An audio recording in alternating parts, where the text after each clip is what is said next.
Buksan po natin ang ating mga Biblia sa Proverbs chapter 2 verses 1 up to 5. Proverbs chapter 2 verses 1 up to 5. My son, if you receive my words and treasure up my commandments with you, making your ear attentive to wisdom and inclining your heart to understanding. Yes, if you call out for insight and raise your voice for understanding, if you seek it like silver and search for it as for hidden treasures, then you will understand the fear of the Lord and find the knowledge of God. Ang title po sa ating pag-aaral ngayon ay magiging una sa series of studies na ating tutunghayan. Ang title po ay, What is a Healthy Church Member? What is a healthy church member? At yung subtitle nito ay, A healthy church member is an expositional listener. So, yan ang subtitle. A healthy church member is an expositional listener. Okay, so gusto ko pong simulan ang isang series ng messages na may connection pa rin sa ating tema na prinisenta ko sa inyo noong ika-17 anibersaryo ng ating iglesia, which is bringing all to maturity and many to leadership. Yan yung tema. Ngayon itong series na ito is about what is a healthy church member? At ito pong title na ito ay base dito sa title ng isang short book na sinulat ni Thabiti Anyabwile, What is a Healthy Church Member? Napaka-ikling libro, merong 10 chapters ito. Etong si Thabiti Anyabwile is an Afro-American na dati pong nagtrabaho bilang assistant pastor sa Capitol Hill Baptist Church sa Washington, D.C. Now, yung pong mga hindi nakakaalam, ang Capitol Hill Baptist Church ay pinapastoran ni Mark Dever na siyang presidente ng 9 Marks at siya ring sumulat ng librong 9 Marks of a Healthy Church. So, si Mark Dever po sumulat noon at naging assistant pastor itong si Thabiti Anyabwile. Itong si Thabiti ay kadalasang iniimbita bilang isa sa mga speakers kapag may mga conferences na ang mga nagsasalita ay mga katulad nila John Piper, John MacArthur, Al Mohler, R.C. Sproul. So, makikita ninyo na kung anong klase na preacher or na Bible teacher itong si Thabiti Anyabwile. No, hindi siya ordinaryong talagang ginagalang, nirerespeto sa mga maaayos na mga mananampalataya at mga iglesia. Now, what is a healthy church member? A healthy church member is not just a person who attends church. Hindi lang siya yung isang regular attendee, kundi siya ay isang mananampalataya who is faithful and who is an engaged church member that intends to be what God wants him or her to become. No? Yun ang kanyang intensyon na gusto niya, Lord, gusto ko na maging member ako ayon sa standard ninyo. Yung kung ano gusto mo para sa isang umaattend ng iglesia. So yan ang ating pinag-uusapan pag sinabi nating a healthy church member. Now, last time, dun sa bago itong series ko patungkol sa All Souls Day, Reformation Day, and the Gospel, tiningnan natin kung anong itsura ng isang spiritually mature Christian based sa Colossians chapter 1, verses 9 up to 12. At base dito sa passage na to, natutunan natin na ang isang mature Christian ay isang mananampalataya who is filled with the knowledge of God's will in all spiritual wisdom and understanding. He walks in a manner worthy of the Lord, fully pleasing to Him, bearing fruit in every good work and increasing in the knowledge of God. He is empowered by God to endure and to be patient, and he is always thankful to God for his salvation.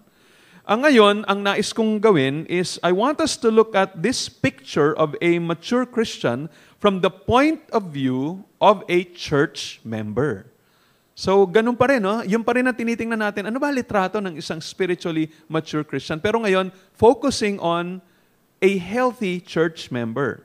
Or to put the question in a slightly different way, what does a healthy church member look like in the light of Scripture? Ano itsura ng isang healthy church member ayon sa Bible?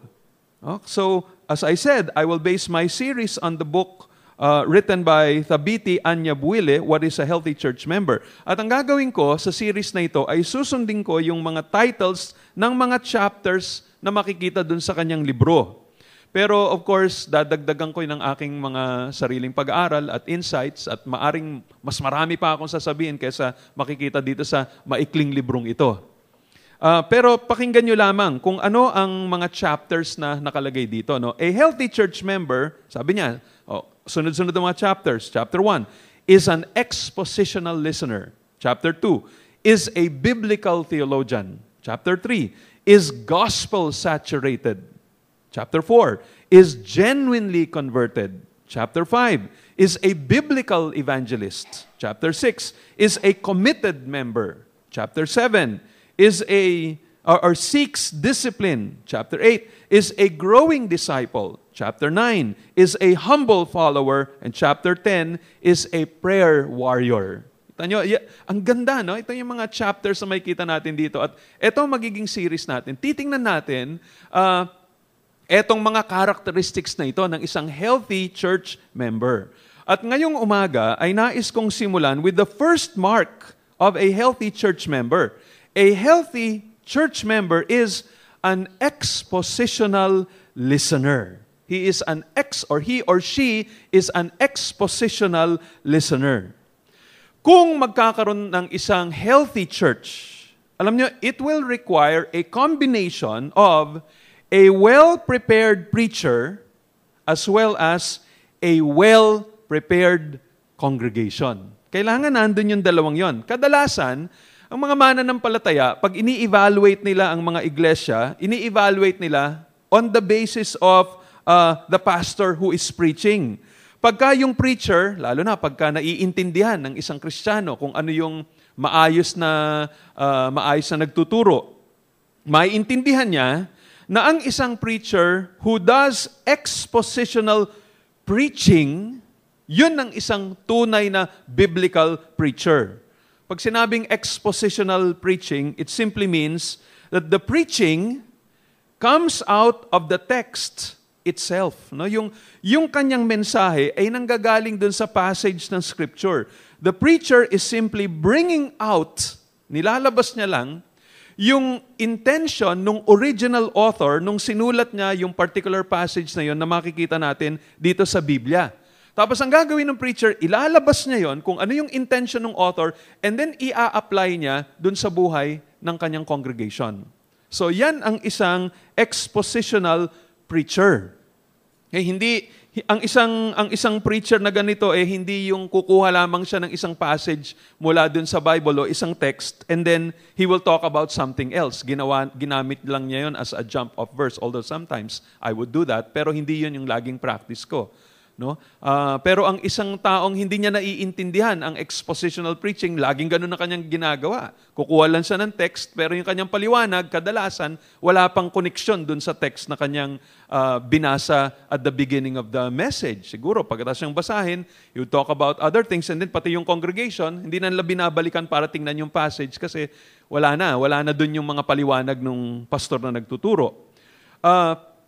Isa rin na pwede nating masabi para maliwanagan tayo kung ano yung expositional preaching, ito ay hindi yung bang magbibigay ka ng diin sa mga secondary or tertiary points nung passage. Instead of bringing the main point, magbibigay ako sa inyo ng isang halimbawa. Halimbawa, ikaw ay nagtuturo ng John chapter 2. Dito sa John chapter 2, makikita natin ang unang milagrong ginawa ng Panginoong Hesus sa Cana ng Galilee. Tapos makikita natin dito na yung mga tao rito nagiinuman dahil yun ang kanilang kultura noon. isang linggong piyesta o isang linggong celebration ito pag may mga kasalang ganon at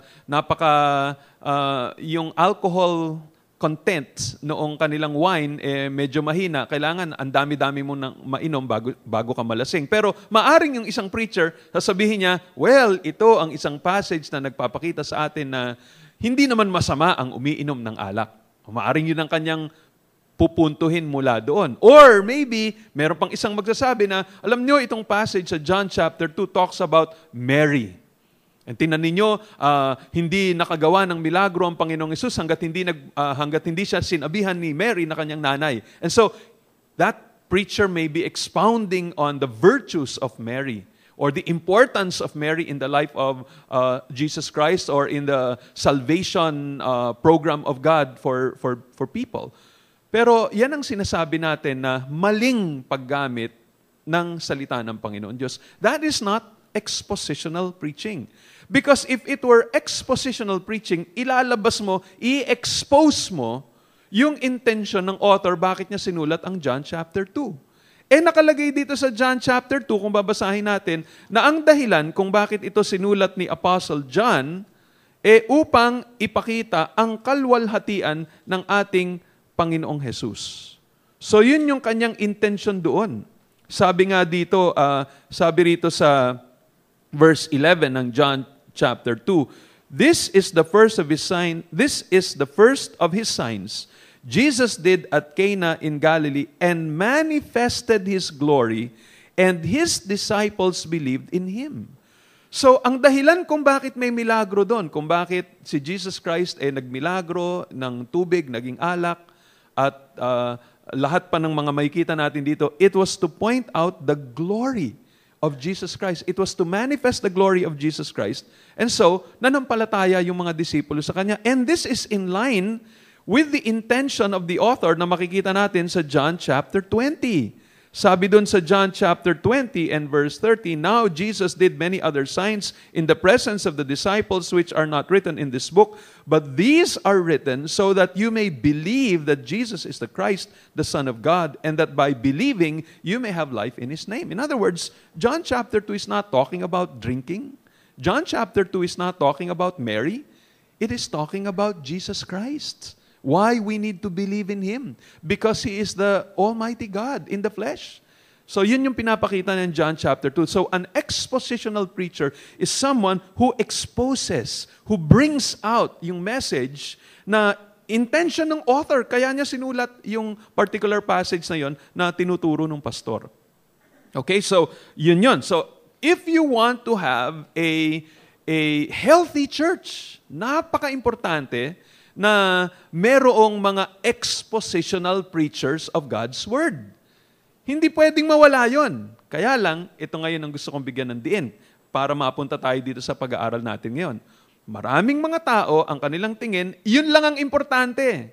Kung gusto nating magkaroon ng isang healthy church, kailangan maayos yung mga pastor natin. Dapat expository preaching sila or expositional preaching dapat ang kanilang ginagawa.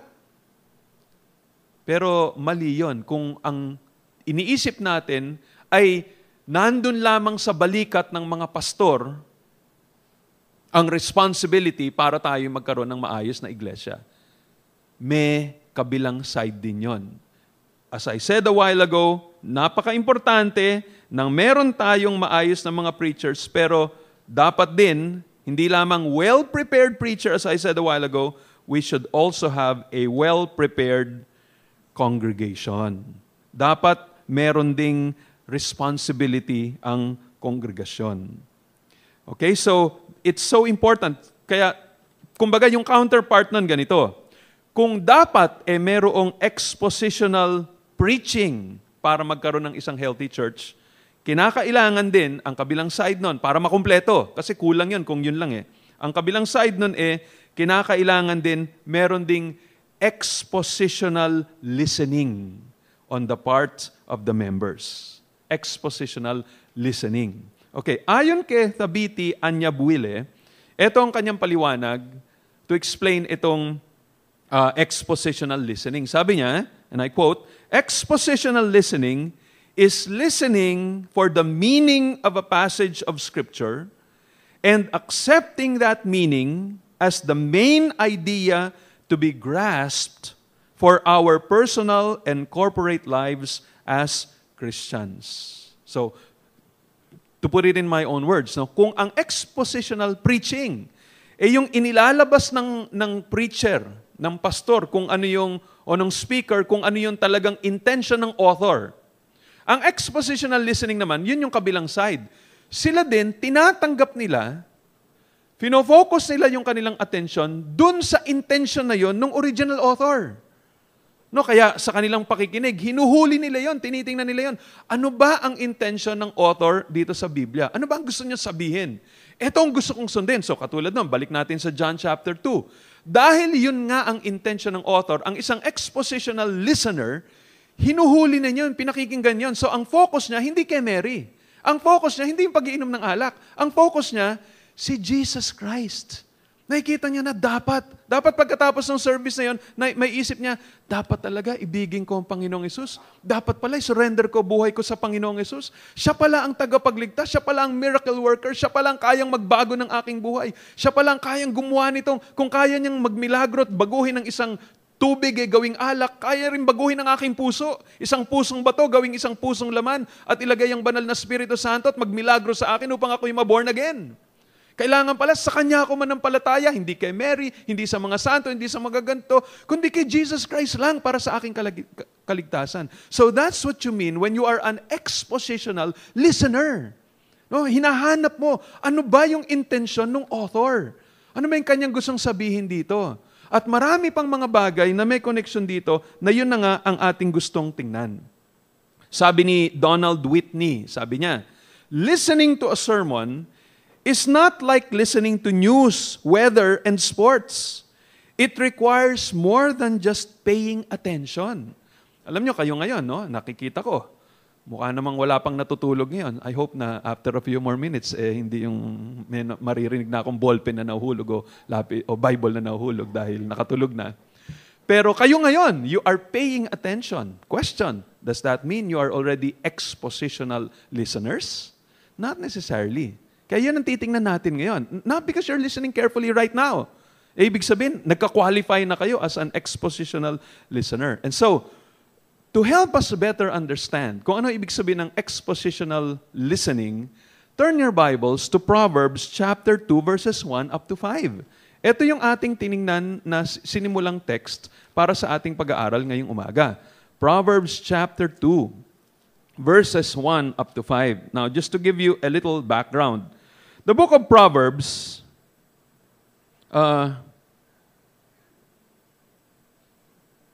is a collection of Israelite wisdom literature. Wisdom literature ang tawag dito. Now, wisdom for living, ito yung pinakasentro na nais ipakita nitong book of Proverbs. Sinisimulan dito sa Book of Proverbs by saying na ang pinaka-beginning or essence of wisdom is the fear of the Lord. Makikita natin yan dito sa chapter 1 and verse 7. Sabi doon, the fear of the Lord is the beginning of knowledge. So itong pinakasimula nito, kung gusto nating magkaroon ng wisdom, kailangan merong fear of the Lord. Now, if you will read this book carefully, may makikita kayong distinction between chapters 1 up to 9 and the rest of the chapters 10 up to 31. Merong pagkakaiba. Ang chapters 1 up to 9, kung babasahin ninyo ng mabuti, you will realize that this is a long introductory section of the book that will give you a framework for understanding the rest of the book. No, para lalo mong maintindihan yung mga Proverbs. Actually, yung Proverbs, yun yung mga pithy, yung mga short sayings na normally na tinatawag nating Proverbs. Makikita mo karamihan nun, magsisimula ng chapter 10 hanggang chapter 31. Pero chapters 1 up to 9, hindi masyado. Although meron pa konti-konti, pero hindi masyado. Dito sa chapters 1 up to 9, preparation lang yon. Ipapakita dito yung kahalagahan ng wisdom. Dito sa chapters 1 up to 9, may kita natin ang daming mga appeals galing sa tatay. Malamang ito'y si Solomon. Galing sa kanya at kanyang binibigyan ng instructions yung kanyang mga anak mga appeal niya para sa kanila, mga parang efforts niya para sabihin, mga anak, makinig kayo, mga anak, mahalaga yung wisdom, mga anak, pakinggan niyo itong aking sinasabi. So pagkatapos niyang maihanda yung kanyang mga anak at sabihin na ito ang magiging resulta ng wisdom, ito ang resulta pagka tinalikuran ninyo yung wisdom, ganito mangyari sa inyong buhay, kaya makinig kayo, etc. Saka pa lang siya papasok sa chapters 10 up to 31 to give us what we now call Proverbs. Doon pa lamang magsisimula yun. So importante itong chapter 1 up to 9 as a preparation actually for reading the book of Proverbs or the Proverbs itself, no? Okay, so ngayon, we are looking at chapter 2. Dito sa chapter 2, makikita natin ang ikalawang appeal ng isang tatay sa kanyang anak to get wisdom. At dito makikita natin sa chapter 2 ang instruction ni Solomon how a person, how his child, how young people can gain wisdom. Paano ka makakakuha nitong wisdom na ito? At itong appeal na makikita natin dito sa chapter 2 ay isang napakahabang sentence. Kung babasahin ninyo itong verses 1 to 5, kung titingnan ninyo, ang period, makikita nyo lamang at the end of verse 5. Ibig sabihin, simula verse 1 up to verse 5, isang mahabang sentence yan. Hindi yan 5 sentences. Isang sentence lang yan. And then makikita natin dito, mapapansin nyo, may 3 if. Merong 3 if na makikita nyo rito. Makikita nyo sa verse 1, makikita nyo sa verse 3, at makikita nyo sa verse 4. So, ang makikita nyo dito, dahil dito, ito ang tinatawag ng mga Bible teachers na isang conditional sentence. No, may kondisyon na pagka ganito ang ginawa mo, ito magiging resulta. At yung resulta ay makikita natin dito sa verse 5, yung una sa mga resulta. Actually, marami pang resulta, makikita natin sa buong chapter 2. Pero yung una at pinaka-importanting resulta, makikita natin sa verse 5. Kaya tingnan nyo, basahin natin uli. Sabi doon, "My son, if you receive my words and treasure my commandments with you, making your eye," etc. Verse 3. "Yes, if you call out for insight," etc. Verse 4. "If you seek it with silver," ano mangyari? Verse 5. "Then you will understand the fear of the Lord and find the knowledge of God." So yun yung resulta. Okay, so remember, ito ay appeal ng tatay sa kanyang anak. Kaya masisimulan ito ng words na, "My son, aking anak." So tingnan ninyo, no? Yan ang sinasabi ko eh. Parang itong buong chapters 1 up to 9, preparation ito para dun sa mga Proverbs na sasabihin ni Solomon simula ng chapter 10 hanggang chapter 31. So, my son, anak, eto, ganito ang paraan para kunin mo yung wisdom. Lahat na sasabihin ko simula sa chapter 10 na maririnig mo sa akin, walang kabuluhan kung hindi tama attitude mo. Kailangan ganito ang attitude mo, ganito ka dapat maganda, ganito ka dapat makinig. Kung hindi ka makikinig sa ganitong paraan, hindi mo maiintindihan ang fear of the Lord. Hindi mo maiintindihan itong knowledge of God. So, essentially, ano sinasabi ni Solomon dito? Essentially, what he's saying is that no one drifts into wisdom lazily. Hindi ka darating sa wisdom kung tamad ka. Hindi ka magkaka-wisdom pagka ikaw makikinig ka na parang tinatamad makinig. Hindi. Effort must be used or exerted to attain wisdom. Kailangan may effort. It takes a deliberate decision to begin and kailangan ng constant attention later to follow wisdom. So, i-apply natin kagad yan. Ngayon, halimbawa, ma-attend tayo dito. Hindi po kayo makakakuha ng wisdom, hindi natin maaabot yung nais ng Panginoon Diyos para sa atin to become spiritually mature if you will just attend Sunday after Sunday and be a passive listener. Yung para kayong umattend dito na parang manunood lang ng boxing match ni Manny Pacquiao, na parang ganun lang, nakikinig lang, hindi kayo masyadong interesado sa detalye. Gusto lang, ilang kayang points ang lamang ni Manny Pacquiao? Talo kaya siya, ganito, ganyan. Passive listener lang. And you're there to be entertained. Hindi pwedeng ganon. Lalo na, naalala nyo yung teaching ko last time when we were looking at the book of Romans. The book of Romans is, other Bible teachers considered it as a doctrinal thesis as a thesis of the Apostle Paul regarding salvation. Pag sinabi mong thesis, pag sinabi mong doctrine, you're not talking of narrative. So, you have to prepare your mind. You're not there just to listen to exciting stories. May mga argumento yon. Kailangan pakinggan mo ng mabuti. Ano sinasabi niya rito? Bakit ganun na kanya sinasabi dito? Kailangan mag-take ka ng notes para maintindihan. Dapat minsan balikan or kadalasan, balikan mo, ano nga ba sinabi niya? Bakit nga ba ganito sinabi niya? Ano ba implication nito para sa aking buhay? So itong nangyayari dito.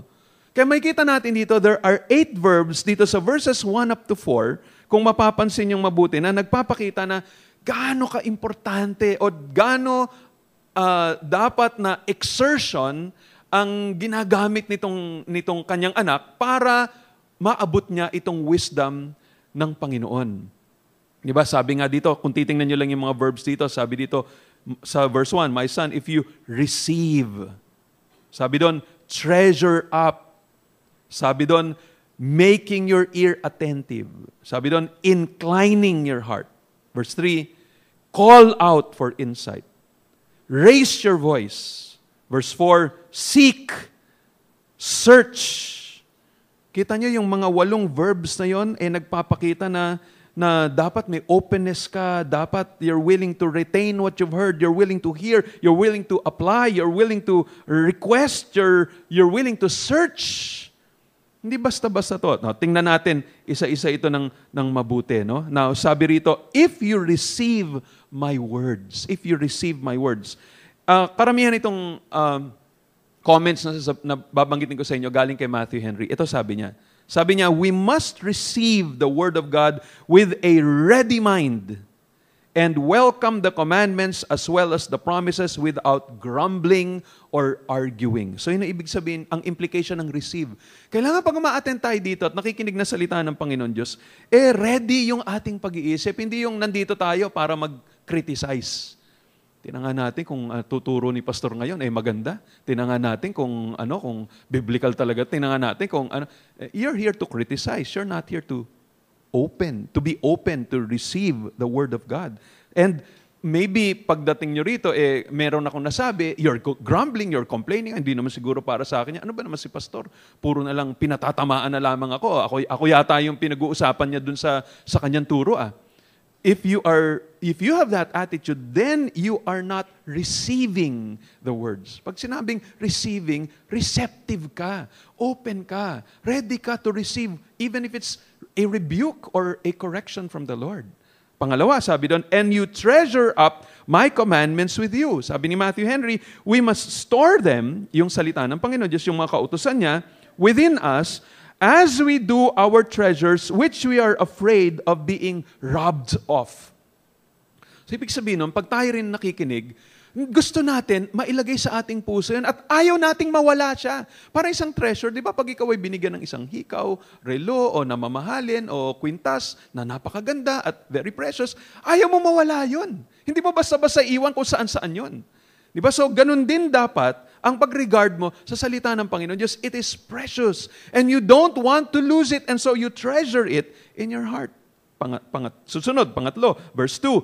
Making your ear attentive to wisdom. Sabi ni Matthew Henry, we must take hold of every opportunity to hear and listen to them with deep attention and seriousness as those who are afraid of letting it slip away from them. So again, tingnan niyo yung words na to, no? Merong deep attention and seriousness. Kaya habang nakikinig ka, seryoso kang nakikinig. Talagang attentive ka talaga. Ika-4, sabi doon, and, sabi ng verse 2, and inclining your heart to understanding. Sabi ni Matthew Henry, we must apply our hearts to them, or else turning our ear to them will do us no good whatsoever. So, kailangan i-apply natin ang ating mga puso, inclining your heart to understanding. Dala-dala natin yung buong puso natin doon. Hindi lamang yung pag-iisip natin, o hindi lamang yung katawan natin na nandito, nandun din ang pag-iisip natin. Kasi lahat kayo, of course, nandito katawan ninyo. Pero tanong, ang pag-iisip nyo ba nandito? Pero hindi lang pag-iisip, pati puso, kailangan nandito. Susunod, sabi ron, yes, verse 3, if you call out for wisdom, sabi ni Matthew Henry, we must cry after knowledge. Call out for insight as those who are about to starve, beg desperately for food. Mere desire is not enough. We must be persistent as those who know how valuable insight is and know their own lack of it. We must cry out like newborn babies for the sincere milk of the Word. 1 Peter chapter 2, verse 2. So ganun dapat pag pupunta tayo rito, parang ganun ang desire natin. Parang nga isang baby na nauuhaw, gusto mo uminom ng gatas. So yun ang sinasabi rito. We must cry, we must call out for insight. Parang isang baby na umiiyak at sinasabi niya, Mama, pengin na ng gatas, nagugutom na ako. Nandun ang ganong klaseng attitude. And then dagdag pa, sabi dito sa verse 3 pa rin, and raise your voice for understanding. Alam nyo, I think merong development dito eh. Sabi dito, yes, if you call out for insight, and raise your voice. Una, calling out, pero sunod, raising your voice na. Mukhang ang pinapakita rito, kaya may development ng calling out to raising your voice, it suggests that the understanding does not come immediately. Minsan, may desire ka ganun, pero hindi mo kaagad naiintindihan. And so, what should you do? One should put forth greater efforts. Dapat lalo ka pang magiging masigasig. Sabi nga ni Matthew Henry, perhaps ang pinag-usapan dito, a prayerful pleading. Sabi niya, we must lift our voice for understanding, cry out to heaven, from which we should expect these good things and perfect gifts. Parang yun na, kasama na dun yung panalangin. Hindi lamang yung, I can imagine, parang ganito, call out for insight.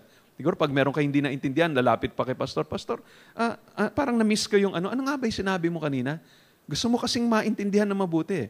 Pero kahit na sinabi niya, hindi, ito yung ibig ko sabihin yan. Kahit na sinabi niya sa'yo, hindi mo pa rin naintindihan masyado. So, ito na yung raising your voice for understanding. You now go back to your seat and then cry out to God and say, Lord, hindi ko pa rin masyado naintindihan yan. Lord, tulungan niyo po ako na maintindihan nun. And you cry out, you raise your voice to heaven to gain insight. Yan ang sinasabi ni Solomon na kasama if you want wisdom. And then verse 4, sabi niya, if you seek it like silver and search for it as for hidden treasures.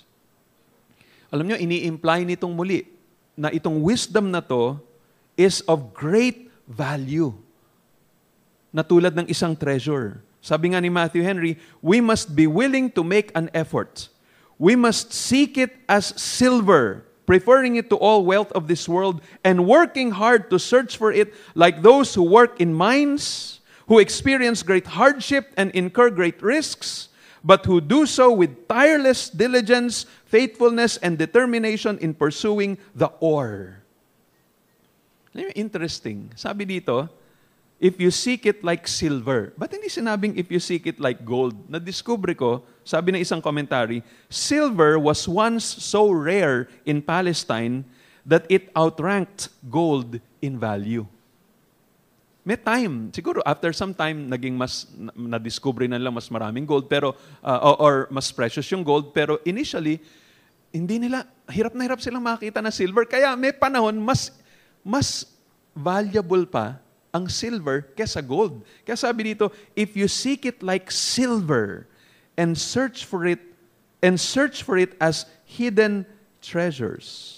So, etong dapat na ginagawa mo, parang kung paanong nagmimina ang isang, ano tawag doon? Gold, ang tawag sa mga ganun? Gold miner? Ganun, no? Yung mga nagmimina ng mga ginto, di ba, talagang grabing pagsusumikap ang ginagawa nila.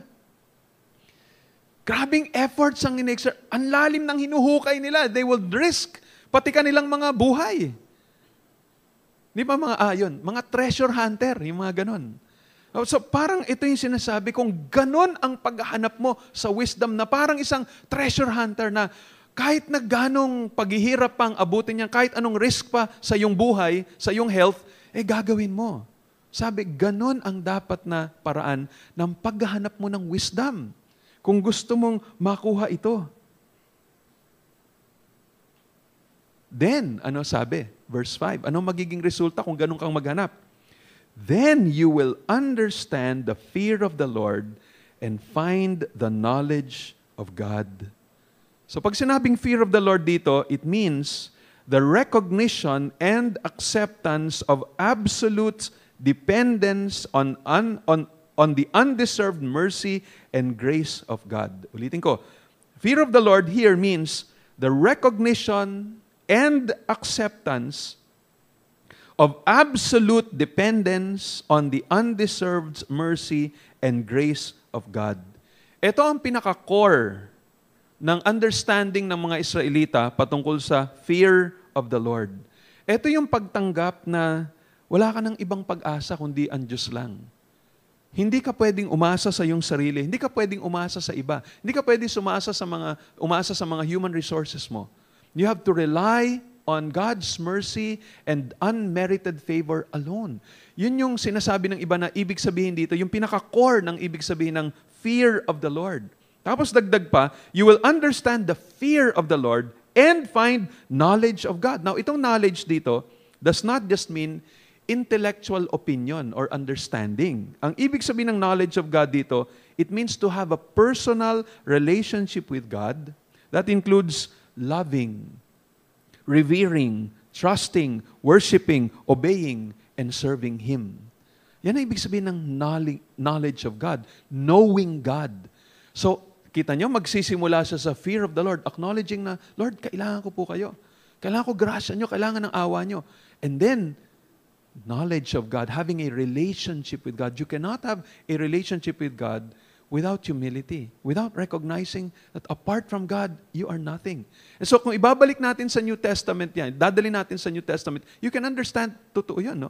You cannot be saved unless you have Jesus Christ. You must recognize you're a sinner. You must recognize that you need Jesus Christ.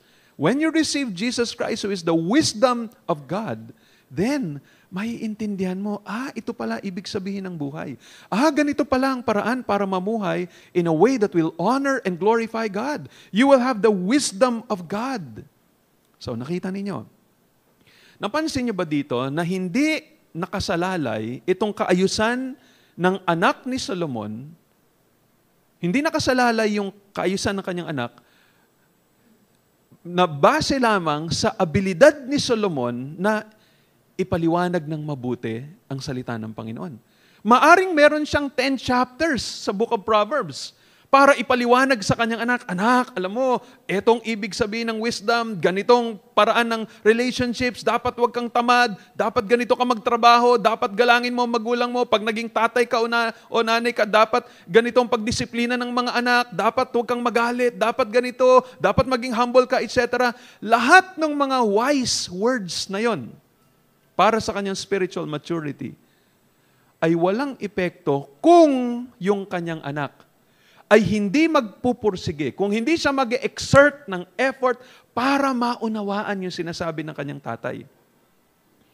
Kailangan hanapin niya yung wisdom na yon na para siyang naghahanap ng pilak, silver, naghahanap ng ginto. Kailangan attentive siya masyado. Kailangan nagsusumikap siya. Kailangan may effort siya na gawin. Hindi yung parang tamad lang na nakikinig. Hindi yung parang nakikinig, pasok sa isang tenga, labas sa kabila. Hindi pwede. Hindi yung parang nakaupo ka lang, parang nakikinig, pero sa totoo, inaantok ka. Parang kulang na lang, lagyan ng toothpick yung mga mo para makatingin ka. Pero sa totoo, talagang wala yung attention mo doon. Hindi pwedeng ganon. Kahit anong galing ng pagtuturo ni Solomon. Now, similarly, ganun sa iglesia. Kahit na anong galing ng expositional preaching ng pastor, pagka yung uma-attend, hindi handa ang kanilang isipan, hindi nakikinig, walang atensyon, hindi nila hinahanap, hindi nila iniisip na ang salitang manggagaling sa bibig ng pastor parang gatas na magbibigay ng kalusugan sa isang baby na nauuhaw o nagugutom. Kung hindi ganun ang kanilang pananaw, kung hindi sila pumupunta sa pagtitipon na tulad ng ganito na parang nagmimina ng mga ginto at ng pilak, na hinahanap nila, Lord, gusto kong matutunan ng inyong salita. Gusto kong makita kung paano mamuhay sa isang parang malulwalhati kayo.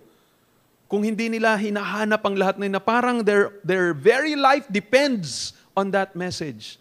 Na parang itong kanilang naririnig, parang isang deep sea diver na kung saan may nakakonect na tubo dun sa ilang metrong layo o haba na nakakonekta dun sa taas na nagpapump ng oxygen dun sa pababa, na parang ganun ang kanyang tingin na itong aking naririnig, source ko to ng buhay. Pag naputol itong tubo na to na nakakonekta doon sa taas na kung saan nandun yung oxygen, patay ako dito. Kaya parang ganun ang kanyang nasa isipan, kailangan ko nito, kailangan ko nitong oxygen, buhay ko ito, itong tutulong sa akin, mamuhay sa isang paraang maluluwalhati, Panginoon Diyos. That must be your attitude. Yan ang dahilan kung bakit marami pupunta rito, walang epekto sa kanilang salita ng Diyos. Magugulat yung iba, saan ka ma-attend? Sa SDG. SDG, uy, alam mo, nakikinig ako dyan sa pastor ninyo regularly, ang ganda ng turo niya, maayos na maayos talaga. Pero titingnan niya, sigurado ka, doon ka uma-attend? Bakit parang hindi ka maayos? Bakit parang wala man nangyari sa iyong buhay? Paano nga? Regularly nga uma-attend, pero wala yung tamang attitude na sinasabi ng Book of Proverbs. Yan ang sinasabi ni Thabiti Anyabuile. Kailangan may expositional listening. It is not enough just to have expository preaching or expositional preaching. There must be expositional, tawag nga na isa, expository listening. Dapat meron din nun. And so now, just to make this more practical, ano ang mga kasama rito? So, i-divide ko itong aking gustong sabihin in the rest of our time together into 3 parts. Una, I want to look at anticipation. Anticipation. The listener's responsibility before the word is preached. Yung responsibility ninyo bago ninyo marinig ang pagtuturo ng salita ng Diyos. So, yun yung una. Ikalawa, I want us to look at attention. The listener's responsibility while the word is preached. So, yun yung attention. And then, ikatlo, I want us to look at application. Application. The listener's responsibility after the word is preached. After the word is preached. Okay, hindi nyo na makikita yan dito sa libro ni Thabiti.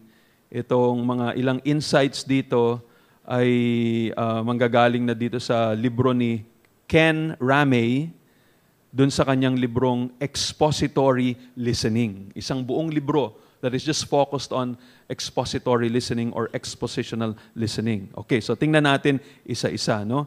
Unang-una, anticipation. The listener's responsibility before the word is preached. So ito, practical na ito. Unang dapat nating gawin, letter A, under etong the listener's responsibility before the word is preached. Letter A, realize that what you are about to hear is the Word of God. Yun ang unang dapat na maging attitude nyo. Bago pa kayo pumunta dito, bago pa may preaching na ganito, you must realize that what you are about to hear is the Word of God. Salita ng Diyos yung inyong mapapakinggan. Sabi ng 1 Thessalonians chapter 2, verse 13, sabi dito, and we also thank God constantly for this, that when you received the Word of God, which you heard from us, narinig ninyo mula sa amin, you accepted it not as the word of men, but as what it really is, the Word of God, which is at work in you believers. Imagine pag nagsasalita ako dito at pinapaliwanag ko ng tama at ng totoo ang salita ng Panginoong Diyos, ang nangyari, ang Diyos mismo, kumbaga, ang nagsasalita through me. Napakahalaga nito, napaka-importante nito. This is the reason why si Peter, sa 1 Peter chapter 4, verse 11, sabi niya, whoever speaks, ang sino mang magpipreach ng salita ng Panginoon Diyos, whoever speaks as one who speaks oracles of God. Ang bigat na responsibility ito para sa isang nagpipreach behind the pulpit. Habang siya'y nagtuturo, he is declaring, he is delivering the very oracles of God. Salita mismo ng Diyos. And so we are obliged, our consciences are bound to obey them. If we don't, patay tayo sa Panginoon. Sabi ng Psalm 19 verses 7 up to 11, itong isang mahabang description, maraming descriptions ng salita ng Panginoon Diyos. Psalm 19 verses 7 to 11, sabi doon, the law of the Lord is perfect, reviving the soul. Tingnan nyo na lang yung mga terms na ginamit for the Word of God. It is called, in verses 1 up to verses 7 up to 9. Sabi doon, it is called the law of the Lord, the testimony of the Lord. Verse 8, the precepts of the Lord, the commandment of the Lord. Verse 9, the fear of the Lord. Kasi yun ang ipoproduce na salita ng Diyos eh. It will produce in you the fear of the Lord. The rules of the Lord. So habang ako'y nagpipreach dito, if I explain and expound carefully the Word of God, what you're hearing is the law of the Lord, testimony of the Lord, precepts of the Lord, commandment of the Lord, rules of the Lord. Yan ang inyong naririnig. This is not just my words. Kaya nga sabi ng verses 10 and 11 sa Psalm 19, more to be desired are they than gold, even much fine gold, sweeter also than honey and drippings of the honeycomb. Moreover, by them is your servant warned. In keeping them, there is great reward. Okay, ikalawa, under etong anticipation. Ikalawa, letter B, realize that when God's word is faithfully preached, God Himself speaks. Realize that when God's word is faithfully preached, God Himself speaks. Kailangan yun ang isipin natin. Pagka faithful ang pagtuturo, ang declaration ko na salita ng Diyos, ang Diyos mismo ang nangungusap sa atin. Sabi ng Luke chapter 10 verse 16, sabi ni Jesus Christ, the one who hears you, yung mga disciples niya, hears me. And the one who rejects you, rejects me. And the one who rejects me, rejects Him who sent me. Pero napansin niyo ba yung unang clause doon? Sabi doon, the one who hears you, hears me. Ang taong nakikinig sa mensahero ng Panginoon na nagdadala ng kanyang salita, pag nakinig kayo doon, pag faithful ang pagpipresenta ng preacher ng salita ng Panginoon Diyos, you are not just hearing the words of man. You are hearing the words of Jesus Christ. The one who hears you, hears me, sabi ni Jesus. Kaya yun yung dapat na sabihin natin sa ating isipan bago pa tayo pumunta rito. Ikatlo, under this, letter C, be aware that the reception of God's Word brings great blessing. Be aware or recognize that the reception of God's Word, ang pagtanggap na salita ng Diyos, brings great blessings. Great blessings. Alam niyo, ang Psalm 119, ang isa sa mga chapters sa buong Bible na makikita natin, ito na yata yung chapter na kung saan ang dami nating makikita patungkol sa salita ng Panginoon Diyos. Yung kahalagahan, yung blessings. Tingnan niyo lamang, madali kong dadaanan ito. No? Based sa Psalm 119, makikita natin ano yung mga blessings na matatanggap natin. Verse 1 and verse 2, it is the source of blessedness. Sabi ng verse 1 and verse 2, blessed are those whose way is blameless, who walk in the way of the Lord, in the law of the Lord. Verse 2, blessed are those who keep His testimonies, who seek Him with their whole heart. Sabi ng verse 9 and verse 11, it will keep you away from sin. Verse 9, how can a young man keep his way pure? By guarding it according to your word. Verse 11, I have stored up your word in my heart that I might not sin against you. The Word of God is the source of eternal life. Sabi ng verse 93, I will never forget your precepts, for by them you have given me life. It is the source of true liberty. Sabi ng verse 45, and I shall walk in a wide place, for I have sought your precepts. A wide place. You're not bound by sin. You're not controlled by fear. You're not controlled by worry or anxiety. You're walking in a wide place. May kalayaan ka. So, it's a source of true liberty. It produces true wisdom. Sabi ng Psalm 119 verses 98 up to 100, your commandment makes me wiser than my enemies, for it is ever with me. I have more understanding than all my teachers, for your testimonies are my meditation. I understand more than the aged, for I keep your precepts. It gives you understanding and direction. Sabi ng verse 105, your word is a lamp to my feet and a light to my path. So may direction ka. Verse 165, it is the source of inner peace. Great peace have those who love your law. Nothing can make them stumble. Sabi ng verses 171 and 172, it'll be the basis for true worship. My lips will pour forth praise, for you teach me your statutes. My tongue will sing your word, for all your commandments are right. So kung gusto mong maka-worship ng tama, You have to have the Word of God. Kaya yun, ipe-prepare nyo ang inyong isipan. Na pag pumunta kayo dito o bago kayo pumunta rito, you must realize what you're about to hear is the Word of God. You must realize na pagka faithful ako sa pagtuturo ng salita ng Diyos, God Himself speaks. You must realize, kahit na bago pa kayo pumunta rito, kung anong daming mga blessings na matatanggap ninyo pagka kayo ay nakinig ng tama sa salita ng Panginoon Diyos. So, that is all related to the listener's responsibility before the Word is preached. Now, ikalawa, I'm sorry, hindi pa pala yun, hindi pa pala tayo tapos doon. Ano pa lang yun, be aware that the reception of God's Word brings great blessing. Letter D, under pa rin nung una, pray for illumination and a responsive heart. Pray for illumination. So bago pa kayo pumunta rito, kailangan manalangin na kayo. Lord, enlighten me. Lord, give me a responsive heart na tanggapin ko ang salita ninyo. Sabi ng Psalm 119 and verse 18, open my eyes that I may behold wondrous things out of your law. So ang Holy Spirit ang bubukas ng ating spiritual eyes. Psalm 119 verse 27, make me understand the way of your precepts and I will meditate on your wondrous works. Tingnan nyo, make me understand. Hindi porket narinig nyo, maiintindihan nyo kagad spiritually.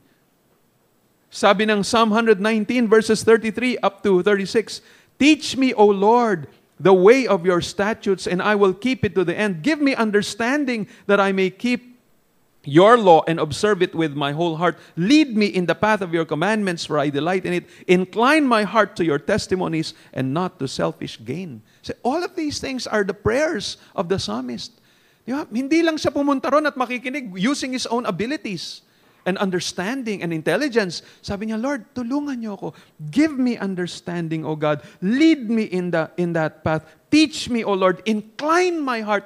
Ilapit mo, Panginoon, ang aking puso. Kasi posible, habang nakikinig ka, tamad ang puso mo, nagre-rebelde puso mo, nagagrumble ang puso mo. So sinasabi mo, Lord, incline my heart to your testimonies.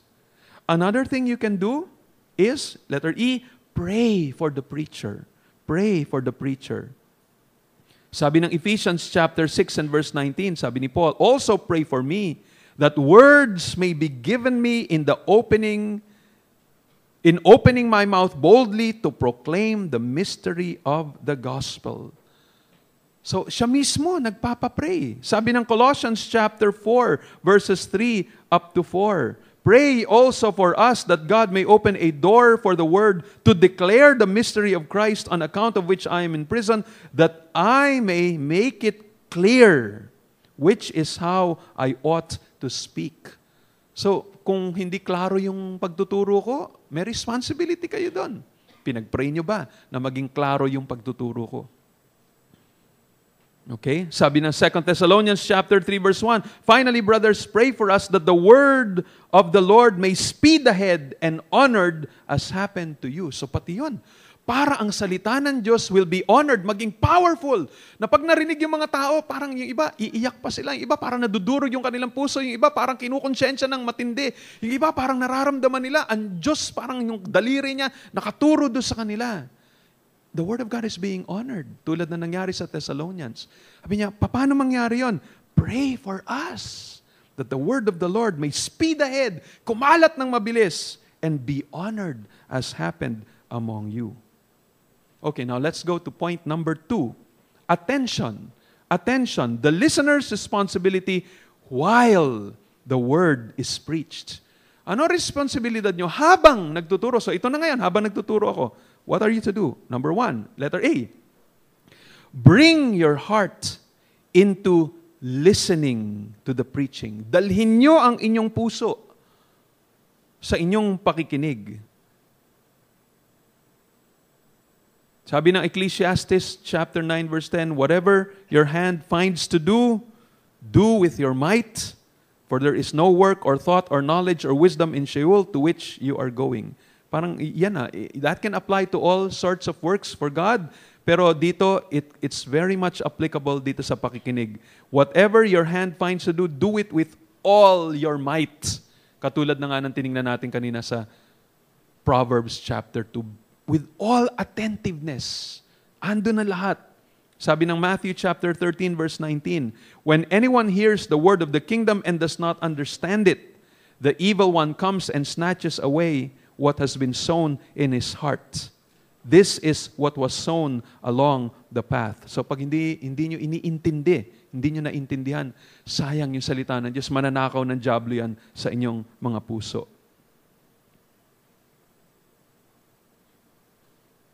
Pakinggan nyo sabi ni Richard Baxter, come not to hear with a careless heart, as if you were to hear a matter that little concerned you, but come with a sense of unspeakable weight, necessity, and consequence of the holy word which you are to hear.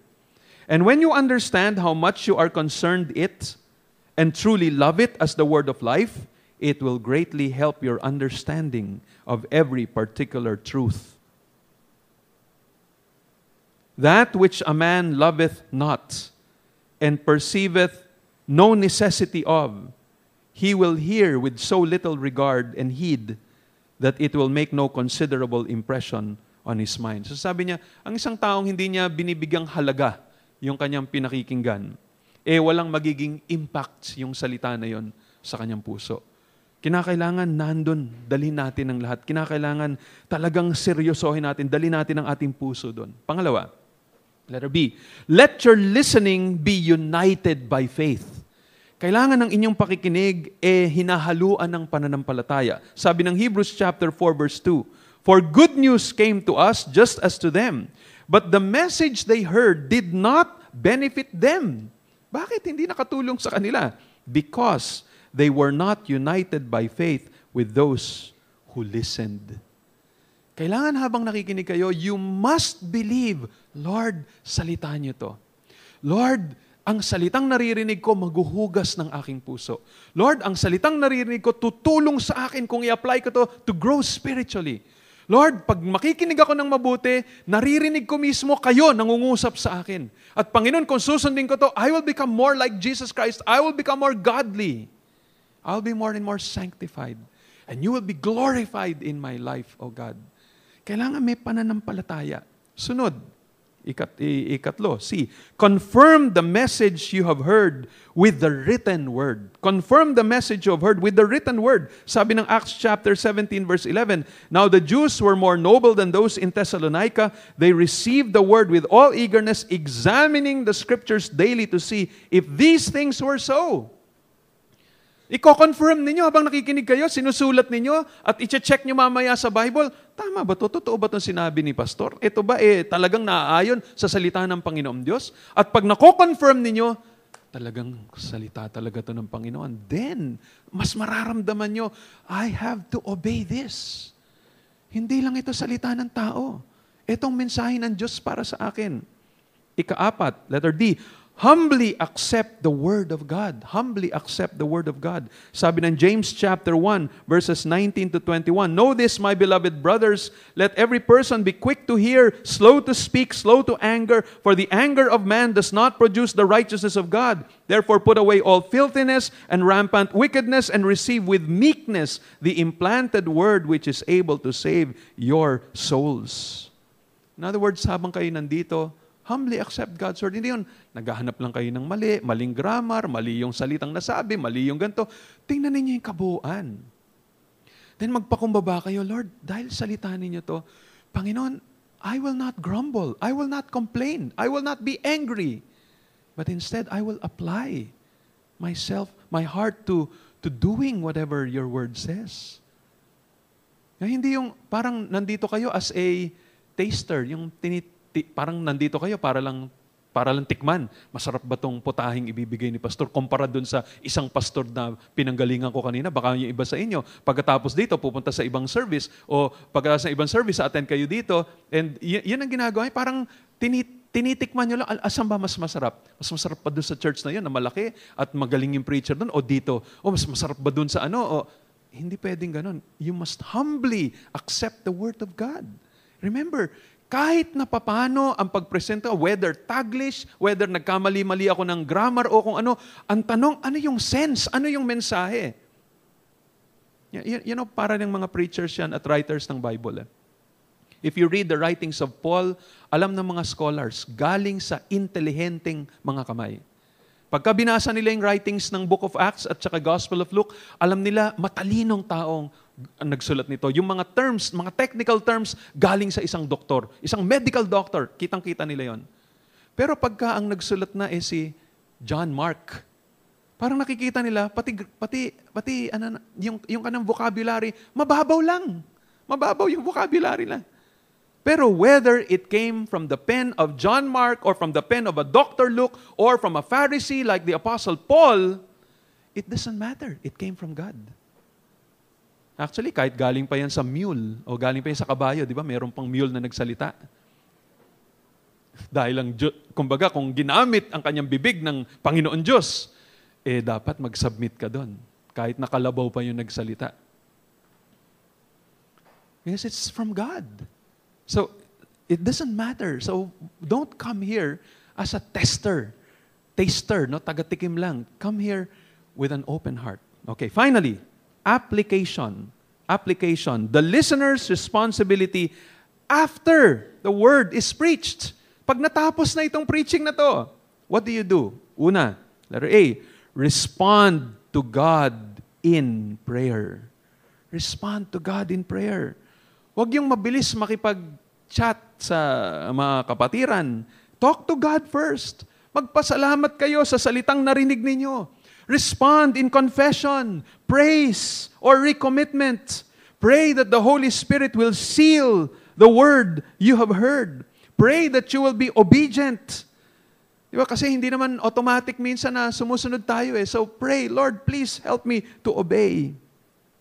Sabi nga ng 1 Chronicles 21:18-19, O Lord, the God of Abraham, Isaac, and Israel, our fathers, keep forever such purposes and thoughts in the hearts of your people and direct their hearts toward you. Grant to Solomon, my son, a whole heart that he may keep your commandments, your testimonies, your statutes, performing all, and that he may build the palace for which I have made provision. So, David had to pray for Solomon, Lord, bigyan niyo po siya ng puso, tulungan niyo siyang sumunod sa inyong salita. You cannot just do it with your own strength. Kaya nga tinan niya sabi ng Psalm 119 verse 10, with my whole heart, I seek you, let me not wander from your commandments. Huwag ako lumihis. Psalm 119 verse 112, incline my heart to perform your statutes forever to the end. Hanggang matapos buhay ko. Hanggang matapos kong pagsunod sa inyong salita, Panginoon. Wag yung ningas kugon lang ako. Yun ang sinasabi niya rito. So you need to pray. Lord, itago niyo po itong salita sa aking puso. Wag itong manakaw. Wag itong madali makalimutan. Pray also with others that God would keep the congregation from becoming dull of hearing. Posible kasi sa pakikinig nila ng magagandang mga mensahe, mamaya parang wala na. Hindi na nila na-appreciate masyado. Sanay na sila sa masarap na putahe, parang hindi na nila masyado na-appreciate. So pray, Lord, sana po wag kaming magsawa, wag kaming mapagod, wag kaming masanay sa ganitong pagtuturo that we take it for granted. Okay, next, letter B. Reflect on what you have heard. So una, pray. Next is reflect on what you have heard. Sabi na 2 Timothy chapter 2 verse 7, think over what I say, for the Lord will give you understanding in everything. Sabi ng MacArthur Study Bible, ang ibig sabihin ng think dito is a Greek word that denotes clear perception, full understanding, and careful consideration. The form of the verb suggests a strong admonition by Paul, not mere advice, to give deep thought to what he was writing. So kung dito naman sa konteksto ng pakikinig, use deep thought, pag-isipan ng mabuti kung ano itong inyong naririnig.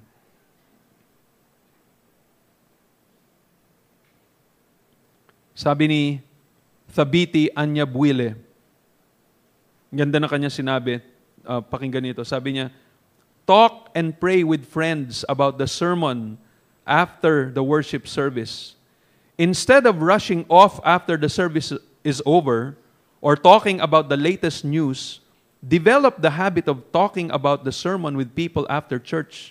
Start spiritual conversations by asking, how did the Scripture challenge or speak to you today? Or, what about God's character most surprised or encouraged you?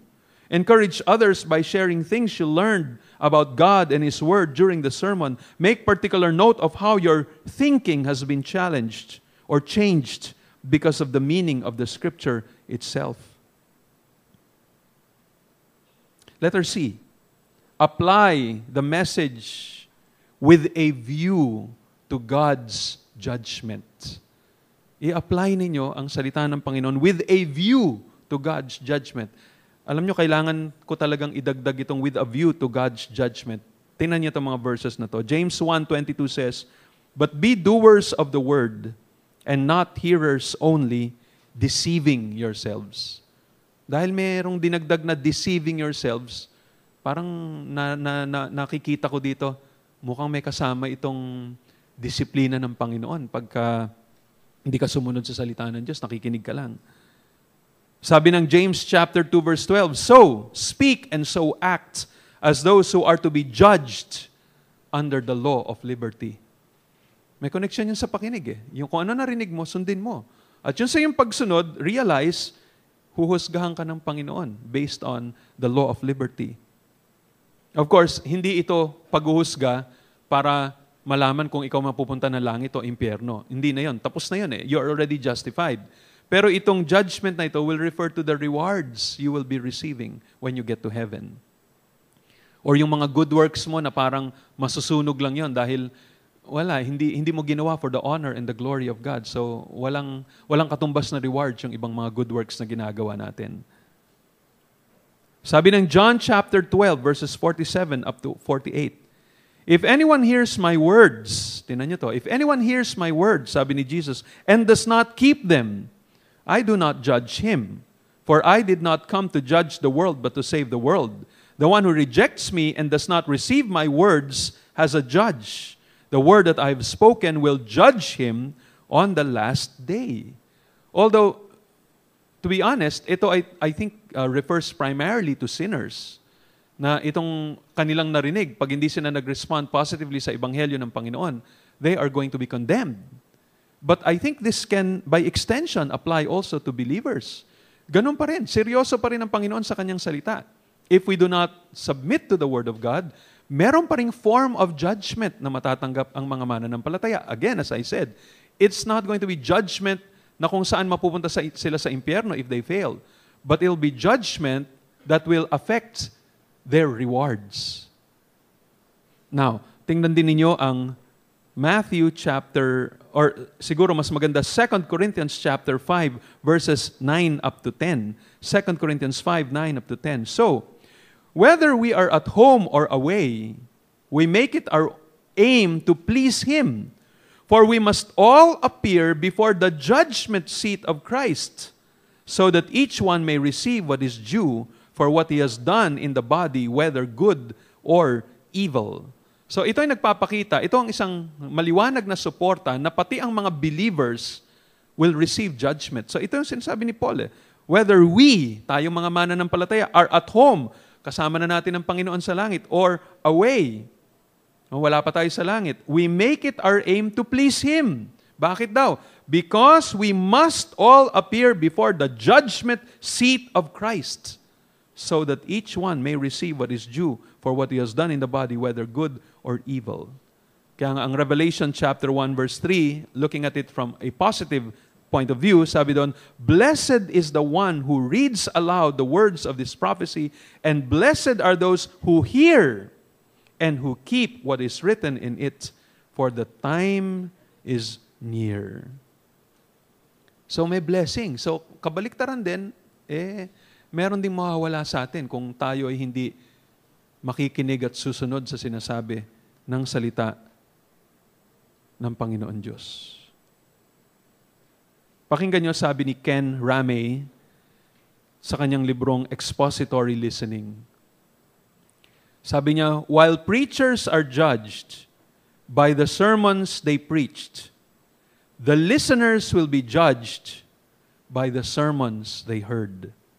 Therefore, whenever you sit under the preaching of God's Word, what should be in the forefront of your mind is that fearful day when you will be judged based on how receptive and responsive you were on what you heard.